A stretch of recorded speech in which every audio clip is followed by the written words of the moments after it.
I actually won't work with someone who's not willing to try direct mail. You don't have to like that statement. You should just recognize the validity of it. You're not going to reach your full potential if you're strictly online. The more personal connections you can make with your prospective audience, the easier and faster your sales are going to be. So if you've got more than one client, you've got a direct mail list. Today, anyone watching this can write and mail a thank you note to your latest client if you haven't done so already, and you should have. But anything that you can send in the mail to your current clients and your current prospects and your current referral partners, those three audiences, that's going to increase your retention and your sales and referrals if you do nothing else.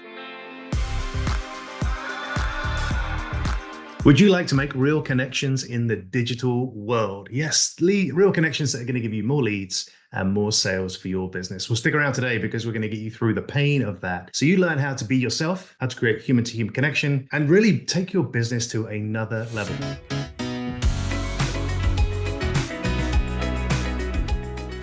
Today's guest is Kevin Donlin. I'm super excited to see you, Kevin. How are you doing today? Terrific, James. Thanks for having me on. Great. I want to thank you for our connection. I know we've known each other for 5 years, and the last year we've amped up the pace in a number of interactions we've had. And I know you've helped me incredibly with your insights on marketing, having been a veteran in this space for so long. So why don't I just jump in straight away? We want to get more leads, more sales for our business.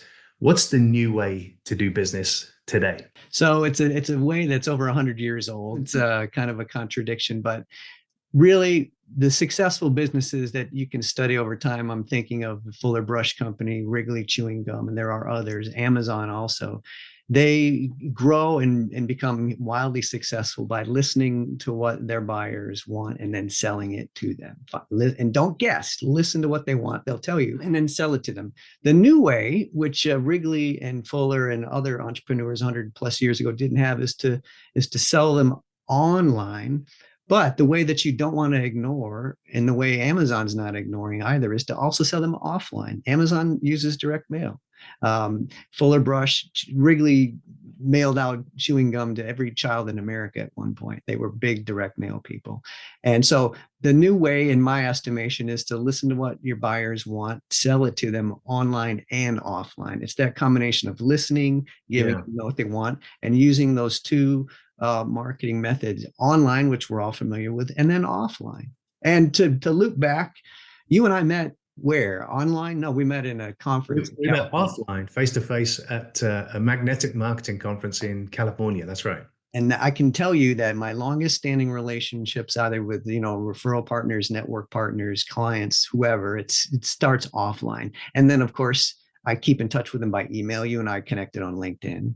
But anything that you can do to meet with people in the real world, and that word real is going to be a recurring theme today. Anything you can do to touch them or meet them in the real world is going to make everything go faster and better for everyone involved. Yeah, I think your examples are great, because my last two purchases, and I won't name the companies because we're not getting paid for any of this, an electrolyte solution and a shaving product, both of those products, I took the offer that came through the mail. Even though I have a relationship with online and they can send me all kinds of emails and promotions online, the best deal landed in the letterbox or the mailbox. So I really endorse that. So tell us a little bit about recently. I know that you've been helping people by understanding real marketing in the digital world. And I even have a document here.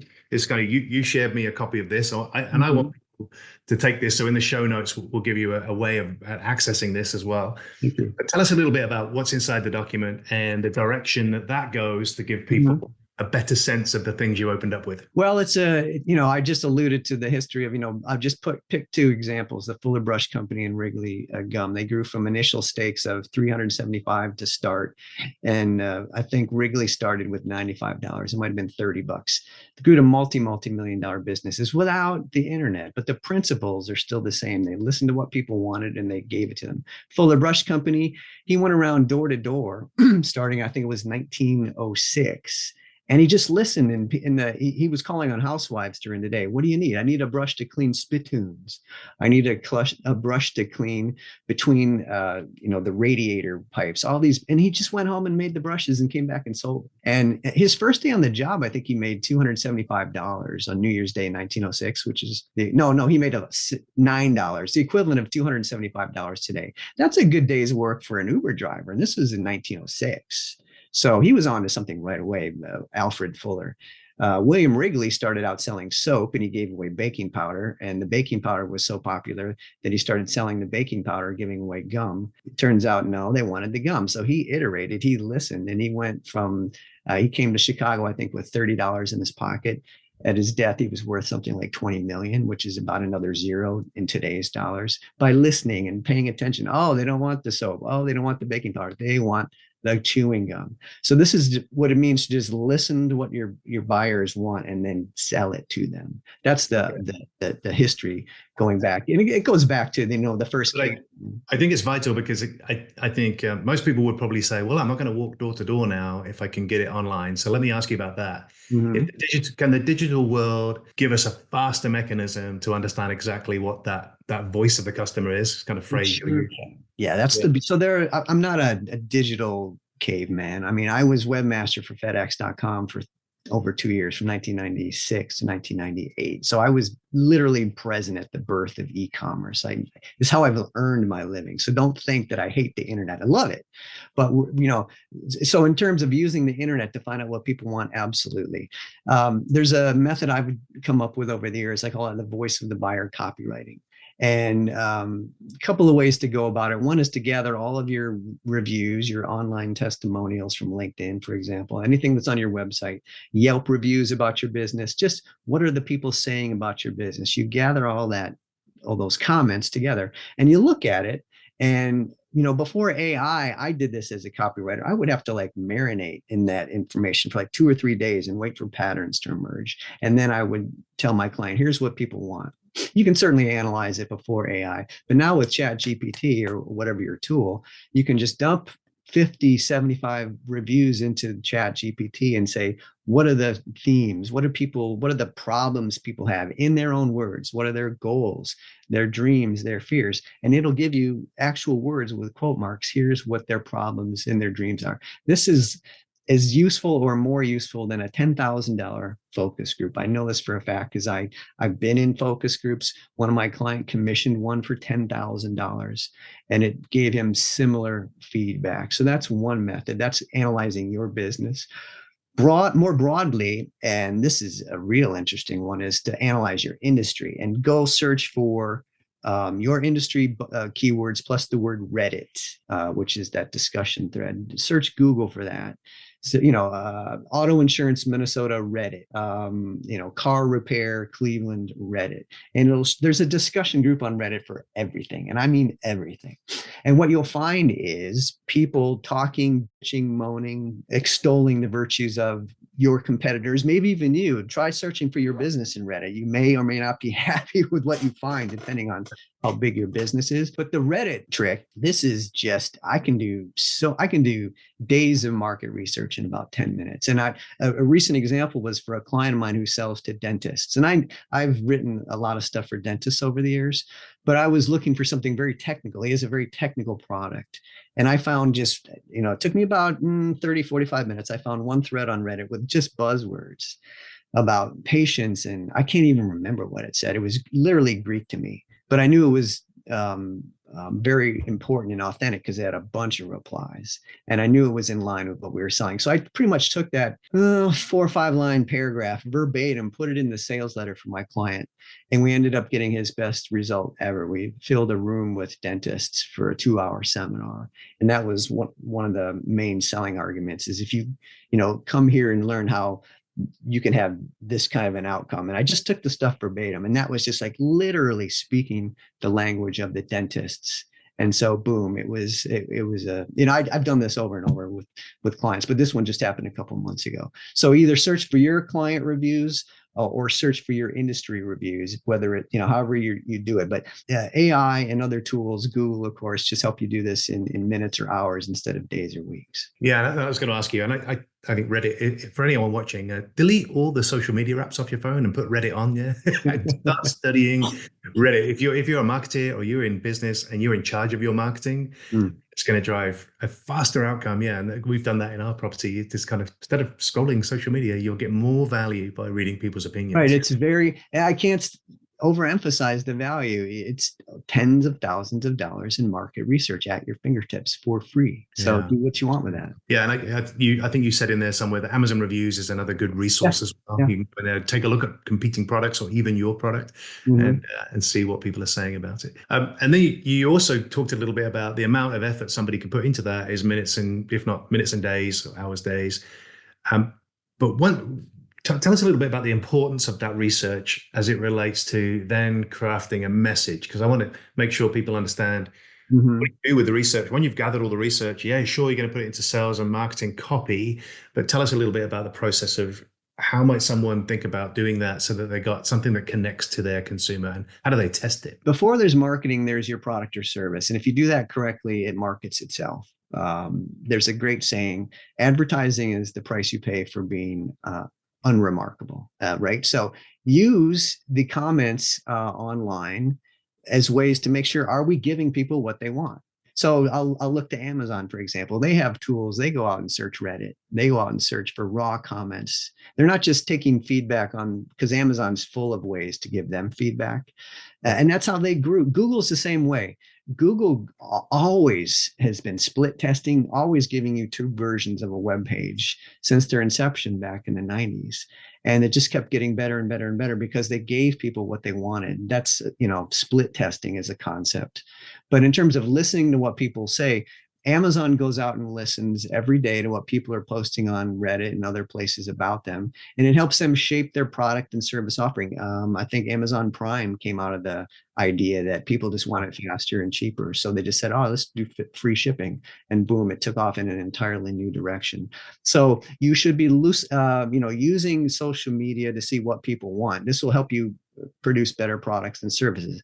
Now, in terms of marketing those products and services, it can and should also help you with the messaging. I'll give you an example. So as business owners and entrepreneurs, we're looking at the world from inside the bottle. And it's hard for us to see, what the label says on the outside. People have their own perceptions of what you're doing, and you can guess at it. You can ask them directly, but you're almost never going to get an entirely honest answer. If you ask, James, what do you think about my business? You're going to say one thing, and you're maybe thinking an entirely different thing. You're either going to try to be polite or what have you. So the best way to find out what people are really thinking is to just kind of eavesdrop on them. So I'll give you a couple of examples. I once wrote a promotion for a business, helped them grow from $15 million to $102 million over the course of about 4 years. One of the things that made it work so well is I went out, they were selling pet supplies. I went out to the local pet store and eavesdropped on shoppers. And I had, this is 12 years ago. So I had a little physical notebook. I looked like a detective. And I was just the next aisle over writing down what they were saying. And so I was able to write a very effective sales letter because I was writing in the voice of the buyer. That's the term I use, the voice of the buyer. Another way I did this was, again, listening. I had a client, he sold test prep software for high school students, helped them score higher on their SAT and ACT scores tests so that they can get into elite colleges. You can't get into an Ivy League college unless your test scores are up here, right? So he was selling this. His headline was results-based test prep. I'll never forget that. It just stuck in my mind. Not for any good reason, by the way. That's a very inward, outward headline. That's a very feature out. That's, this is what it does, results-based test prep. But that's not what people wanted to buy. And so you can sell based on, good feelings, positive emotions, but unfortunately, whatever, it is what it is. Negative emotions will often sell more. People will run away from a burning house faster than they'll run towards a bowl of ice cream.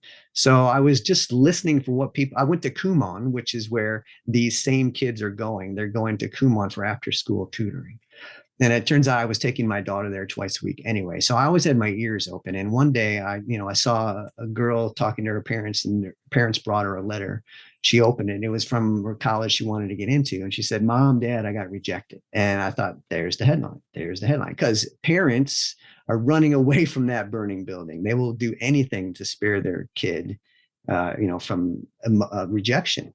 Rejection's a terrible thing. So I changed the headline on his website from results-based test prep, can't even say it, to "Mom, Dad, I got rejected," in quote marks, because it was a verbatim quote. The rest of the sales letter was good. I rewrote the sales letter, but I got attention with that headline. Sales went up 139% in 30 days. And the run rate grew to $1 million in sales over a year. He was ecstatic, obviously, but it's because I was listening to the voice of the buyer. So Yeah.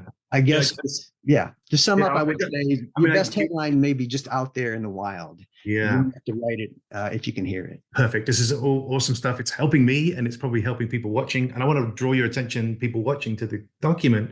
A lot of the examples that Kevin's giving are documented here. So if you're the person who wants a six-figure, multi-six-figure business, seven-figure business, but truthfully, you probably want deals of that size, and you're actually maybe looking at 7, 8-figure, you do need to get your hands on this. And then, Kevin, my question for you about that is, a lot of the people who are watching this will be operating in the online world. And you've given a couple of examples, but I want to drill down specifically on an organization you've worked with recently that is entirely embedded online, maybe in multiple channels dispersed, and they're not seeing the activity. Can you talk a little bit about how adding the offline game or direct mail to their offering has made a tremendous difference for them? And then we'll talk a little bit about that.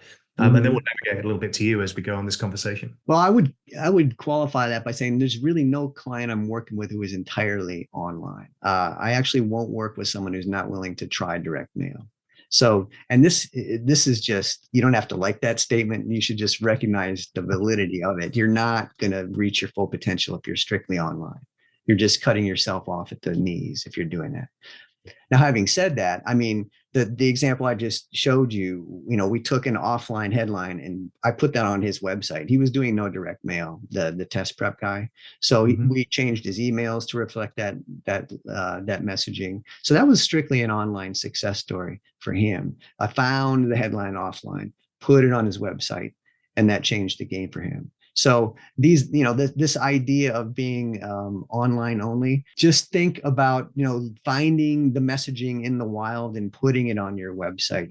I found that a good subject line for emails is a direct quote with quote marks around it. And I'll often hear those in the wild offline. Sometimes they come out of my own head. But so just be thinking about how you can take your offline marketing encounters and bring them online. And then, of course, the other way around, whatever you're doing online, the easiest direct mail you can do on earth, I call it the paper email, is to find an email that you've had some success with online, print it and put it in an envelope and mail it. And you can change the headline. You can give it the headline paper email, and you can start it with, James, why did I send you this paper email? There are two reasons. One, I wanted to make absolutely sure I got your attention. And second, this is an important message. I didn't want it to get caught in your spam filter. And then the rest of the email can be what you just have been sending online anyway. Yeah. And when you say that, actually print out the email so they can see the header, and it comes as a paper with email. And I think that was a really good tip that I've heard you talk about before. Yeah. What do you think is the reason why a business owner, let's say a business owner is making more than 500K and they want to take it to 7 figures, or you have a 7-figure business that you're working with and they want to go to 8 figures, what's the reticence or the perspective or perception about offline and direct mail? Why are people taking a step back or not including that in their portfolio? I think it's because they think, they may not articulate this, but they're thinking email is free. Why should I pay for postage and printing? That's the unspoken thing in many cases. They're maybe embarrassed to tell me that because they don't want to seem like penny pinchers, but they just can't get over the fact that I can push the send button and send 10,000 cold emails. Hard to beat that, they think. But, the cost of 10,000 cold emails is your brand gets trashed. Your domain gets marked as spam. You have to keep changing email servers. You're annoying the crap out of people. And just people, go look at your spam inbox. There's stuff that you don't even see. And it's getting worse by the day. Absolutely is. And so cold email might have been viable a year or 2, 3 ago. I don't know, but I just can't see it anymore. I'm not, you make it work, great, but no. I'm on board. I'm on board for direct mail and including that. So what's the upside of direct mail that you perhaps haven't talked about yet that we now know is leaving an evidential trail of success? Because I can think of the obvious one is, for me, I have a pile of paper down here on the floor, all of which came through the mail, some of which is your newsletter that you've sent to me, but other people who are sending me information on a regular basis that keeps the relationship going. But what are the things that for you are making a difference? Well, 2 things come to mind. One is attention. It's easier to get attention in any real mailbox. by definition, you're going to be one of maybe 5 pieces of mail they get that day, maybe 10, right? Now look at your email inbox. 5 messages have come in just since you started watching this video. So it's a numbers game. You want to play. I like to play where there's no competition. I really do. So, the book Blue Ocean Strategy, the whole book can be reduced to the idea of it's a baseball saying, hit them where they ain't. That's what they used to say, Willie Keeler, I said that in the 20s. Hit the ball where there's nobody standing. That means you get on base. So if you want to get your message across to prospects who are busy, give them the message where there's no competition. If you're looking at my report that you got in the mail, can you click on anything there? Are there any tabs? Is anything flashing? Can you X out of it? No, you've got to physically deal with it. So attention is the first thing. And the second, I'll just throw at you, go do the research about the difference between a tangible object that you can hold and an intangible message on a glowing screen. Anything that you can hold is just more trustworthy. You give it more attention. It makes a deeper emotional imprint on your brain. That's according to research from the UK, the University of Leeds, and I believe the Royal Post did a survey. It goes on and on. Just anything you can hold and keep, if it takes up space on your desk, it's part of your world. And the message that you send, and hold up that report if you can. There's something there that you. You're talking about the little sticker on the top. There's a Post-it note there, so there's interaction. I don't know if people can read that. It says, James, let me know when you get this. You did. But I did. Yeah, I did. I put that Post-it note over the title so you couldn't read it without touch. I do that I don't put it where you can ignore it. So I put the Post-it note, and this is just direct mail 102. It's not 101. It's a little bit advanced. If you have to interact with the piece, then I've got you. And so in the old days, I don't know if Publishers Clearinghouse mails too much anymore. I believe they do. I haven't seen them in a while, but you would open a letter from the Publishers Clearinghouse, the sweepstakes people, and stuff would just fall out all over the place. And you've got to deal with this. And now you're involved with the piece. You're not really, you can click on something certainly online, but those are, a click on any website is an exit door. If I invite you into my store and say, welcome, here are the exits, and there are like 20 doors out of the store, that's a typical website. There's just so many ways to leave the page and be distracted. Whereas anything printed, it's just you and that message for as long as you can hold their attention. Yeah, I'll share with everybody, and I'm not doing this to blow smoke here for anybody, but I just don't want to hide this, that it's 18 pages long, but it's jam-packed full of information. And what do I mean by that? Well, I'm a read and apply guy. So I've not got past page 12. And I don't mind telling Kevin that because he's in front of me. Because I am studying the language, but I'm also listening to the application. How does this apply to my business? How can I implement it immediately? And there's things that I'm doing in terms of writing my own reports and delivering my own value to prospects to make sure that I can be in their mailbox. And that's what I take away from it is, and that's before I get to the good stuff, because I've read the back page. So I know what's on the back page, but I haven't got there. So I do want people to make sure they engage with this and actually pick up a copy for them. By taking out the links in below here. Hey, this is James. I'm jumping in the middle of the video here because I want to let you know that there's an opportunity by clicking the link in the description underneath this video to meet me for 30 minutes. In that meeting, I will give you 2 or 3 strategies or 2 to 3 big ideas that will change your career, your mission, your business, and maybe even your life if you'll commit to acting on those things. Now, I want to let you know, I'm not there to sell you anything. I don't have anything to sell you, but I do want to have a conversation with you so you can get into momentum and start to execute against your priority activities. It does lead me to refine a little bit. Some people will watch this and think, well, I don't know whether I'm the right client for Kevin. So can you perhaps define some specificity about who are the best clients for you and where are you seeing the most amount of success? So we can just kind of magnetize some of them into your world. For one, I want to just give everyone an invite to try this idea, which is to just, if you've got more than one client, you've got a direct mail list. Retain those clients, keep them from leaving you. So to do that, today, anyone watching this can write and mail a thank you note to your latest client. If you haven't done so already, and you should have, but anything that you can send in the mail to your current clients and your current prospects and your current referral partners, those 3 audiences, that's going to increase your retention and your sales and referrals. If you do nothing else, just send something by mail to these people who matter a great deal: clients, prospects, and referral partners, and your sales will go up. It's axiomatic. You can't annoy people by sending them a genuine, heartfelt message of appreciation by direct mail. There's zero chance of failing. So just appreciate what you have now by direct mail. You're on your way. That's the way to start. In terms of who I work best with, it's typically a founder or president or CEO of a business doing between 500,000, 20 million in revenue. They're usually based in the US, just because a lot of what I do is US mail. But actually in the past year, I've been expanding, and I've been talking to people in Canada and Australia, because the principles work anywhere, in terms of, real messaging, connecting with people. But it's typically someone in the US. They should have a good business now, and you want to make it better. I can't multiply zeros. So if you're a startup with no sales, can't help you. If you're, a part-timer, or you haven't quite started yet, I can't work with you directly. But you can take these ideas that we've been talking about, certainly apply them.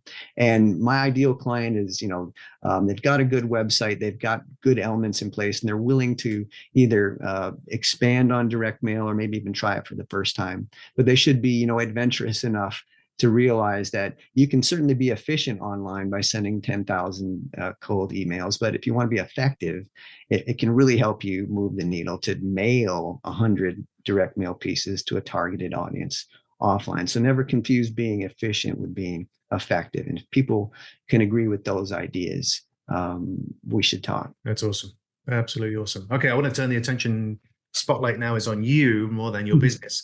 Well, the first one I want to talk a little bit about kind of your authority, credibility in the space is, are there perhaps 2 or 3 moments in your career leading to this moment, which, because maybe the examples are in the document, so maybe I'm teeing you up a little bit, but are there 2 or 3 moments for you that's like, this is my passion, this is what I love the most, this is why I know I can help people the most? Perhaps share those with us. And then I want to talk a little bit about some of the exciting stuff you get up to outside of your office. So this is good. You couldn't have planned this better. I'm revising that. That report you're holding is 18 pages. It's a new book I'm writing, which can be considerably longer. Same title, Real Marketing in a Digital World. So here's my start in copywriting. It was 1988. I was in London. You may know the place. And I was at a youth hostel, and I wanted to hitchhike to Birmingham because I was on my way to Scotland, Northern Ireland, and Ireland. So I went to the lady at the front desk and I said, how do I hitchhike to Birmingham? She said, go out to the M1 and have a sign that says student. They pick those folks up first. And so, all right. So I got a piece of cardboard. I had a pen because I'm a writer. I've always been a writer, so I always carry a pen. So I wrote student, walked out to the M1, took a cab there. And I look out, and there's a long line of hitchhikers, at least 12. And I go to the back, and I'm passing them as I go to the back to wait. They're all holding up signs that say student, student, student. And so, all right. And I asked the guy at the end, so how long have you been here? Oh, about 15 minutes. I reckon it'll take at least an hour for us all to get picked up. And so, crap. So I don't know where this idea came from, but after a couple of minutes of just watching everyone whiz by me, and I'm at the back, so they're going past all these people, I got out my pen again and wrote American in big block letters above the word student. So I held up a sign that said American student. Car stops at the end. He says, where are you going? I said, Birmingham. He said, hop in. And so I had accidentally stumbled on the idea of unique selling proposition. I was the only American student in a long line of students. And I remember looking back, and the look of, those 10 or 12 people were just, it was like a scene from a movie, all these heads spaced out. So I could see all the anger all the way down the line. Who the hell? And so, wow, this is interesting. So I became a copywriter that day. I found words can get you what you want. And I discovered unique selling propositions. So that's burned into my memory. That was a fun experience. Similar to that was about 12 years ago. This is how I really got into research and became a devotee of the voice of the buyer method. I had a sales slump, and I was talking to a local travel service owner, and he said, yeah, well, I know you write emails. I'm hesitant to hire you because I've had really bad luck, but I've got this list of brides, a couple hundred of them, and I sell destination weddings, and they are brides and they need a honeymoon or whatever. So that's a perfect match, but I've never been able to make it work. So I said, all right, I'll do it. So we agreed on terms. And then, as happens often in my life, after saying yes to something, I said, well, now how the hell am I going to do that? That's how I got my first public speaking gig at a big group. I said, sure. And then I hung up, and how am I going to give that speech? So how am I going to write this email? I was at the time 40, 45. And a man, and I'm writing to 20 something women. So nothing in common with that market. And so I was researching online. I went to Amazon, which is an old trick. You go to Amazon and look for books on what you're selling or similar to it. So I was looking at the reviews of books on, wedding planning and destination wedding. It was all right. I found some stuff.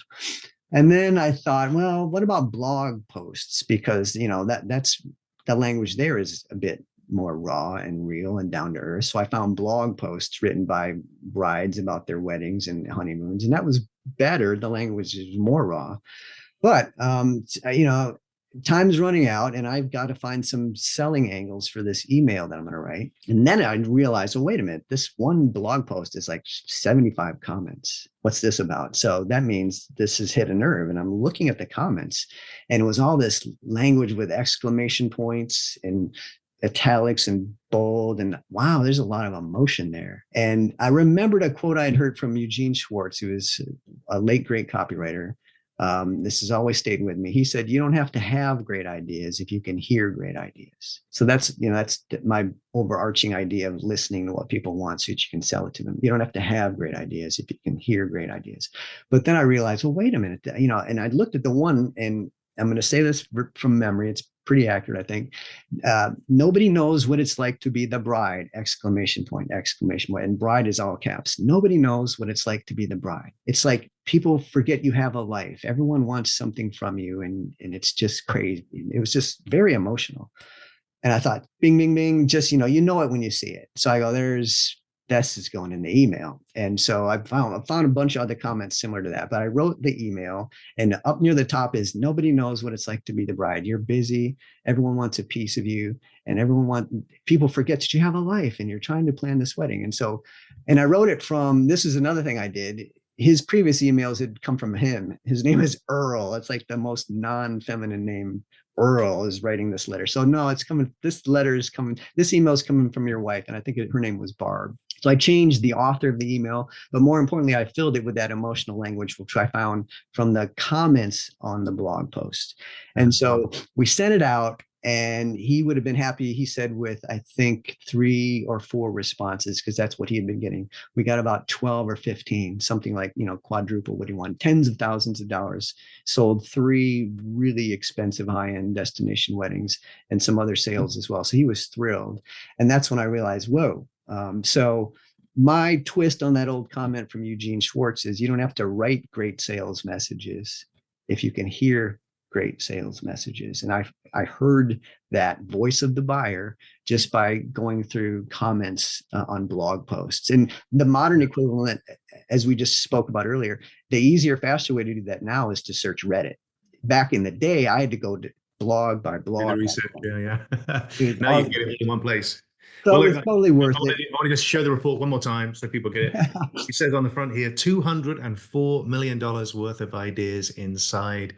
So if you don't grab this, you're missing out on that opportunity. Even though the money won't land in your bank account and be on a scorecard for you this year, there's a chance it might be in the future. Mm-hmm. Let's talk a little bit before we say goodbye here about your involvement in something that always intrigues me, because I can't think why anyone would want to do this. You are what they call a Spartan racer. So perhaps tell us a little bit about Spartan racing, how you got into it, why you're still doing it, because I don't want to be electrocuted with 10,000 volts. Whatever else goes on here. Yeah. So the backstory to this is just interesting. I went to Michigan State University, so I'm a Spartan. That's our mascot. Okay. So it's interesting. If you called it the Wolverine race or the Gopher race, I wouldn't have given a second of attention to the thing. So it landed in my head. I read the book by Joe DeSena when I was about 8 years ago, and it was about, this thing called the Spartan race. So so this is a big lesson here. This is about the idea of affinity. People, birds of a feather, give money to each other. right? So I mean, I was a Spartan, and here's this race called Spartan. So it was you had to prove it was a bad idea for me to not say yes to this because I was such a Spartan before I found the race. So that's a lesson for anyone. The more personal connections you can make with your prospective audience, the easier and faster your sales are going to be. So I was pre-sold on the idea. So basically, you run anywhere from anywhere from 3 miles to 31 miles, and you're doing obstacles. It's kind of like the suburban version of the uh, special forces obstacle course. There's barbed wire, rope climbing. You got to carry a 100-pound rock a certain distance, a 60-pound. I know all these weights because they're just burned in my mind because they hurt. You carry a 50-pound bucket up and down a hill, 60-pound sandbag up and down a hill, and there's the running, and it's arduous. You get muddy, and it is the most fun I have in my life. And the reason is I'm going today actually to train with some friends. We go to the local ski hill. Our motto is suffer together. And by the way, that's the Latin compassion. That's what it means. Compassion means suffer together. So we have compassion for each other, but it sounds better when we say suffer together. It's the camaraderie of it. You can see I'm just talking like a madman here. It's the camaraderie, it's the competitiveness. If people were into CrossFit, they would be a good candidate for the thing. Yeah. People have done the kind of competing product might be Tough Mudder. Is that the other one? Yeah, that's the other one. They're now owned by Spartan. That's the one where you get electrocuted with. Personally, I think that's the one I'm not doing. Yeah. No. See, now I have a view of pain. It should be a penalty, right? So I mean, you can't get around the electric wires in the Tough Mudder. So I'm not into that. But in the old days, in Spartan races, you had to do 30 burpees for every obstacle you failed. And I did one 31-mile race where I stopped counting at 240 burpees, and it was in the rain and it was in mud. And it was probably the worst experience of my life. I actually did not finish that race. I got 26 miles into it, and I had hypothermia and took myself off the course. But I came back 2 years later and finished it. So my best achievement in Spartan is running what's called an ultra, which is 31 miles. And that was transformative. I'm going to do it again next year when I turn 60. So it's great to have a goal. When you sign up and you pay money for the thing, then you've got to show up. Committed. Yeah, you're in. And you don't want to show up out of shape or untrained, because life is really bad if you're not ready. It makes me think of there's this phrase: "Those who pay more attention." So this has been awesome. I'm going to turn the tables here. I see 2 guitars in the background. So I was in a band back in the 90s when I had hair. Tell me about those guitars. The same. So actually in the 80s at high school, when I was still in high school, I dabbled in a band, but I played classical guitar as a very young boy, probably the ages of kind of 9, 10, 11 years old. And that taught me everything I knew to be dangerous, but I've never been dangerous. So it's purely social. It's for my benefit only. And then I have to pick my times carefully, because not everybody in the house loves the sound of those machines. No, it's not good. So I'm because of it, just a huge guitar band music fan. So pretty much every rock band or metal band or even classical guitarist or classical music has been a big part of my life. And more so country, since we've come to the US. Country music doesn't really exist anywhere else in the world, only in America. So and you're in Texas now, correct? Yeah, and so now I live in country music land. I'm exposed to it all the time. That's right. The thing about Texas is you just pick one guy off the street, he can probably kick your ass on guitar, because there's so many good guitarists in Texas. It's incredible what you can find. You're never short of live music. We went to a brief story. Went to a Oktoberfest, which was actually the last day in September. But at that festival, there were no more than kind of 10 or 12 bands playing at any one time on all different corners of the place. And so it's a real eye-opening. It's like, there's so many bands here. Just crazy how many people were engaged that day. So it's good. Okay, well, I want to close it out. I want to thank you for your time. I know you and I both wedged this in really to our calendars to make sure we could talk today and get this message out to everybody watching. But I want to make sure people have a place to contact you. We talked about LinkedIn earlier. Is that the best route to get directly to you? Yeah, that's where you can reach me directly, is LinkedIn. Just search for Kevin Donlin on LinkedIn and marketing. Excuse me. My website is clientcloningsystems.com. That's www.clientcloningsystems.com. clientcloningsystems.com. You can request a free client cloning kit there. And if you're in the US, we can actually ship it to you by mail because I practice what I preach. But either way, I would start at LinkedIn and you can start a conversation with me immediately. And then do visit my website and I'm happy to send out my materials to folks. I just really enjoy, I'm a former classroom teacher and I don't know everything or even most things about marketing, but because I've been at this for about 30 years, I probably know a little bit more than the average bear, the average person off the street. And anything I know that can help, I'm happy to share.